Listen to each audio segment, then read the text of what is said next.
right, guys, here we go. Snagged episode. Hey, whoa, ladies and gentlemen, boys and girls of all ages. For those in the stands and for the millions around the world. Now we're missing one. Where's Dean? He's sick. No, good. All right, so let's kick off. That are going around at the moment. So, yeah, the big guy. Wish him well. Hopefully it doesn't knock him around too much. Yummy stuff. No, good. Cool. All right, so tips and tricks, hooches, hints. What's your thoughts, my friend? What do you got on? Jesus, you got the pressure on me straight away. What was I thinking? Oh, yeah, knots. So my hint this week is knots, but it's not to try and learn 10. There's the hint. So the Hooch's hot hint, don't try and learn 10 knots. Don't even try to learn all the knots. Just learn a couple that get you out of trouble. Because if you're like me, I am really bad at learning how to do knots. And I get frustrated with it, and I really sort of just get really frustrated and don't worry about it. But so the biggest thing I can suggest is get yourself the two different coloured ropes. You see it all the time on YouTube, and a lot of those YouTube channels will use different colour graphics for teaching people. Because I know with my kids, if I was to show them a double uni, so just for example, if you show them a double uni, and I'll only do 3 this time around. I might even just do 2 because the rope's quite thick. But if you were to do a double uni in mono, the kids don't understand what's going on. But if you do it in this sort of stuff, and then it just makes a lot of sense. Another thing is FG knots. Just don't try to get too confused with your FG knots. I admittedly only do them in sort of £30, £50, £80. But that's my hot tip: is learn your knots. Use YouTube. Don't get frustrated. Get your 2 different style of ropes, 2 different colours. Have a play. Sit in front of the TV. And while you guys do the reports, I'm going to punch out an FG knot the way I like to do it. So for those at home, this is my in-hand FG knot. Well, I guess the other thing too is I jump into your local tackle shop and ask them to do it. Show you. Well, that's actually not really the best way to learn anything, but if you get stuck, by all means, that's an option. Oh, well, we spent heaps of time teaching people how to do the knots. Oh, you mean teaching? Yeah, sorry, I just thought you meant doing it for them. Yeah, not for them, but yeah, no, we sit down and go through uni knots with heaps of people because I love a good uni knot. They're fantastic.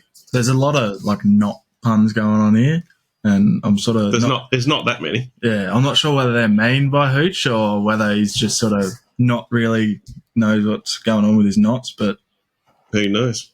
Not me. All right, getting into the reports. Cool. So probably the big thing this week is inland fisheries have decided to tag a whole heap of trout, and if you catch one, they're worth $5,000. So do you think they're sort of being a bit stingy there? Like in the Northern Territory, that's $1 million. I did see it and think exactly the same thing, but yeah. But anyway, $5,000 is $5,000. So, and I think there's a couple of them, isn't there? There's not more than just one. Absolutely.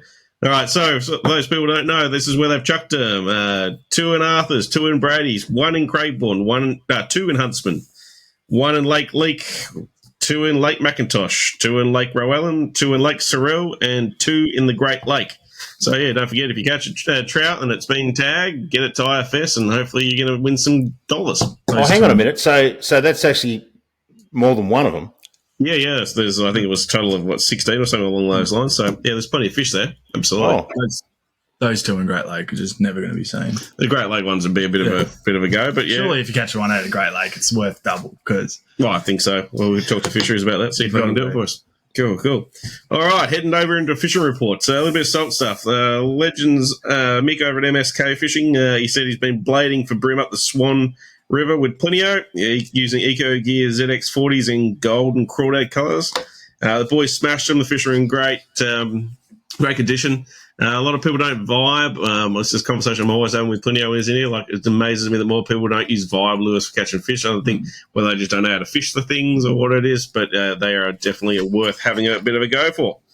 Dylan Lowe had a bit of a yak to him on the weekend. He went into Northwest Bay and chased some squid before the closure down here pops in.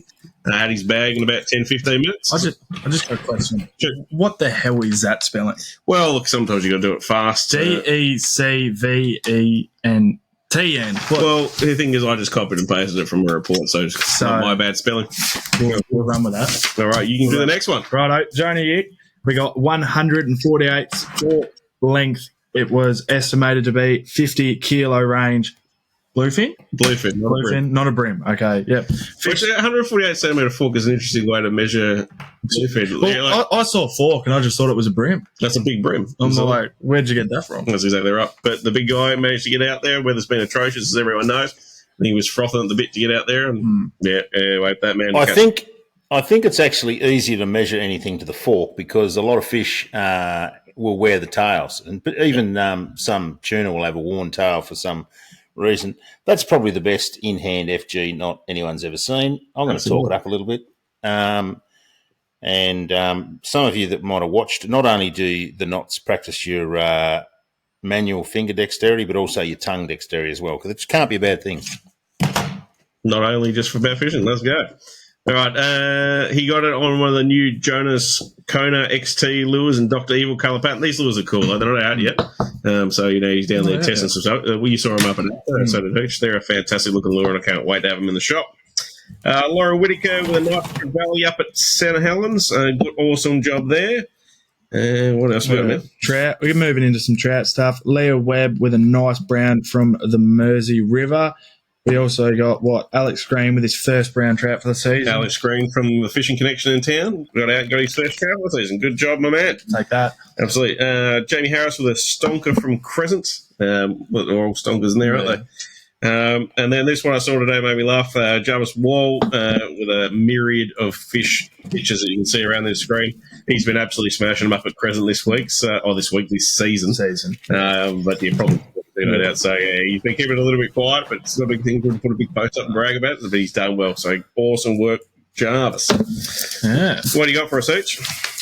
Well, yeah, they were some very nice fish and that come out of Crescent, so well done. But staying on the trout side of things, this is a fishing post, but it's also a good field post for mine. So Tony Robinson took his young daughter out, Mahalia, I think that's how you might say it, Mahalia. Anyway, they're both members of the New Norfolk Anglers Club, and they were in the competition. And the weather was very, very bad, and they battled on despite both getting smashed by horrendous rain and windstorm that came out, like they do from the south. And they all got very wet. And he thought that might have been the end of it, but no. The young Mahalia, I've monstered that. Mahalia, I think it's Mahalia. Anyway, Mahalia, she done a great job. They rang mum. And they went and got a fresh change of clothes, and she battled on, and she caught two really nice fish. So that's absolutely fantastic. And the fishing was slow, but the mere fact that she stayed on board and on the photos that we'll put up, she is all smiles, and I think that's absolutely sensational. And Dad was very proud, and rightly so. Awesome work. Love it. Just for the viewers, say it one more time. Come on, you can get it right. It is Mahalia. I'm going to go with Mahalia. Sounds right. We'll run with it. Mahalia Robinson. So well done to Mahalia Robinson. And now here's a man that I've spoken to and know of. He does a nice article in I think it's the New Norfolk Gazette. Is that what it's called? I don't think he does anymore, unfortunately, but he's done that for many, many years, and good on him. So Adam Rice, he's down in the south, and he's been fishing the Derwent. And he's been putting in a few hours, but he did catch a sea runner to 8 pounds. It was 8 pounds clean, so that's a good fish. And he caught that bait fishing with a sandy, and that's a bit of a specialist game down there in the Derwent. And he spent 4 hours for that fish, and then he also dropped one.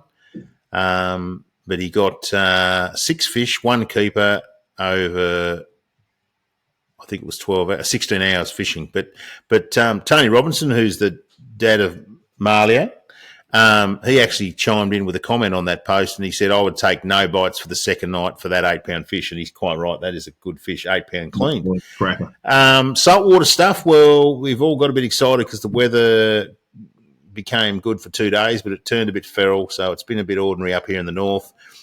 We have got daylight savings, though, up our sleeve. So, yeah, that was good on Sunday night. We all turned our clocks forward, I think, didn't we? I can't remember. We've got that extra light, which is really good because I don't have to have the light here inside. It's not too bad. but the gummy sharks have been coming out to play. Some good catches of gummy when the weather allowed. It's closed in a bit now. But also there was a good chat I was at the, I got asked to attend a club, the Real Keen Fishing Club at Shearwater, and Glenn Saltmarsh gave a nice chitty chat on his gummy techniques, and he's manipulated his gummy rigs to the point where it opens up bycatch a snapper. And normally if you're going to be on the anchor trying to attract some gummy early on, you may as well be also having a rig that will also catch your snapper. I mean, look, yes, gummies will jump on one of those paternosters. Yes, the snapper will jump on a paternoster, but we all know that if you spend a little bit of time on your rigs and put a float here and a swivel there and use the right hooks, and it was interesting. It was a very good night. So I think that is going to bode well for the upcoming season, because the snapper, there's been a couple caught early. I did see one caught down south recently. So, yeah, good stuff. That's about me, because the weather's still a bit iffy. Oh, whitebaiters. And so I managed to speak to one of the whitebaiters. It was a bit funny because they all line up here at the Rivers the Forth, and when I've got my tarfish sort of kit on, it looks a bit like a uniform, but not really. But I think I jumped out of the car. I jumped out of the white Hilux with my bloody full tarfish regalia on and frightened the hell out of them, because they must have thought I was the bailiff or something. And I said, "Hey, whoa, nah, she's all cool. I'm just here to have a chitty chat." And they said they've got some whitebait, but it's been very slow, very slow. Yeah, weather wouldn't be helping that for sure. No, probably not. No, I managed to get out for a bit of a fish that day before the wind sort of cut up. Dodged around in the Derwent went looking for brim, fished around a couple of flats and stuff like that. But no, me and Shane just ended up bloody going up and to some of the, like, Prince of Wales Bay we went into, and just fished hard up against the structure there across some of the boats, just fishing little mussel style lures, which is something that I've never really done, which is sort of the same thing we were talking about earlier about vibing. Like, I mean, realistically, they are just a vibe. They just flutter down, and then when you lift them up, they vibrate up. But yeah, no, we got a couple of nice fish between us. But it was definitely interesting, and like, it's good fun when you hook up to decent sized brim right up in the pylons. Absolutely. And then you got to try and horse them out, and they're trying for their life to get them back in. Yeah. But yeah, no, that was a good little bit of fun. And that was on the mussel lures, Dylan. Yeah. No, I never really used them much before. I mean, and have you seen the what is it? It's an Instagram post of the love mussel lure. You haven't seen the love mussel lure? I don't know, but I'm just going to guess it's not good. There's another knot. You'll have to. I'll send you the picture so you can. Okay, right. Okay, calm down, relax. Cool. All right, awesome work. Prize this way. What are we giving away to our members?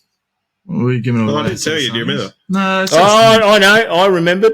Is there a prize for guessing the prize or remembering the prize? A prize for guessing the prize. It's a set of tonics this week, so fantastic. Is there anything else or just a set of tonics? Oh, I reckon I was sprinkling a few little lures by the video. Oh, nice work. So that was going to be a brand new pair of tonics, because you wouldn't want to put a second-hand pair. So brand new pair of glass tonics valued at about $280, $290, and a bit of a lure pack as well. So well over $300 this week's thing. And how do you get that prize? www.snagged.com.au. Head over there, get yourself a membership, and then you get into the draw to win the prize like this and more every week. So, guys, whatever. Like, if you like what we do and you want to support us, grab yourself a membership, because not only does it support us to keep doing this every week, it also could put you in the draw to win some awesome prizes. So, and we love what we do, so that's awesome. And remember, we are going to step it up as the season comes on. There's going to be more reports, and there's going to be some more tips and hints and a few bits and pieces. And if you want to know more about the certain knots that I would do or learn first, let me know. Like I said, I'm not a knot expert, but I have got a few that are really good value that I've got in the kit bag. So ask away on the Facebook side. What's the old saying? If you're not good at knots, just tie lots.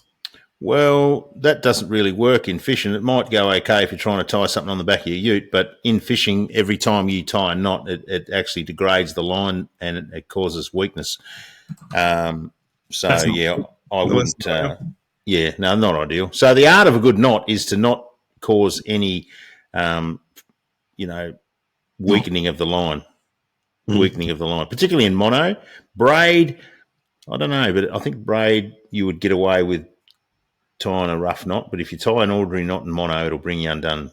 Absolutely, 100%. Pretty quick. All right, guys, thanks again for another week of reports and stuff like that. Don't forget to get yourself a membership, and we'll talk to you soon. Catch ya. Signing See you out. in the next one.